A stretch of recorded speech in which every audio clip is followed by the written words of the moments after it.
What level are you at? 7. I would turn it back down to like a 5. See where he's at. Just because he was getting a little bit worked up there with the correction. And again, I think he does have a bit of a different response working with you. Hey, like a little bit more like I don't know. He's getting used to the fact that we're the ones doing it. Yeah. He's not used to us having that control. Yeah, for sure. We were a little bit of pushovers before, as you could tell. He kind of made the decision, and we decided instead of dealing with it to give in, right? Tell him good boy when he's doing well with that. Like even after you say no and correct him, you can tell him good boy if he immediately fixes himself. It's just gonna really help him in that position. Yep. I think that's kind of. I think you're a little bit more nervous handling him yourself, and he kind of feeds off that sort of thing. Well, she's freaking out a little bit emotionally because of the off the leash. Yeah.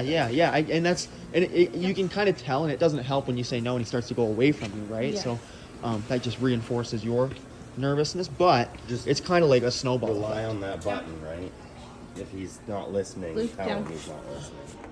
Yes and no, right? Because she almost ran into an issue just there. You might not have seen it, but she said no and corrected, and he was like, well, I'm just going to leave her and walk away. So he didn't really understand what she was saying. So that's where it's like, you might be doing a little bit more on-leash stuff yourself, especially just to get that clarity with him, because it wasn't quite as confusing for him with you, I don't think. But again, I think that he just almost feels that like you're not certain, so he's like, I'm just gonna get away from the uncertainty kind of thing. Yeah. Just be certain with it, right? Like, that's where it's like if he's struggling in the heel, you can just say like, you just come to a stop, say come, tell him heel again, and reset almost, right? Yeah. And start walking again. Let him know we are working. But yeah, it is one of those situations though. It's like turning the level up and correcting higher that wouldn't have necessarily fixed him in that situation, right? So just something to keep an eye on next time, but just means you got to do a little bit more of that work with him. Yeah. Get excited with it too. Act like, kind of carefree with him. Get hyped up with him. Tell him heel and start walking, okay? Yeah. Good. Right away. Tell him good. As soon as he's coming into that position, praise him, right? Like, I'm trying not to say it myself because I know he'll come over to me if I say it, but it's like right there, be praising him, right? Like, yeah, good boy. Love it. He's like, no, heel. Right there, right praise. There you go. It's hard for you, okay? Well, we're still stuck in our old habits. No, really. it's funny though, because it's not often that I have to tell people to praise their dog more.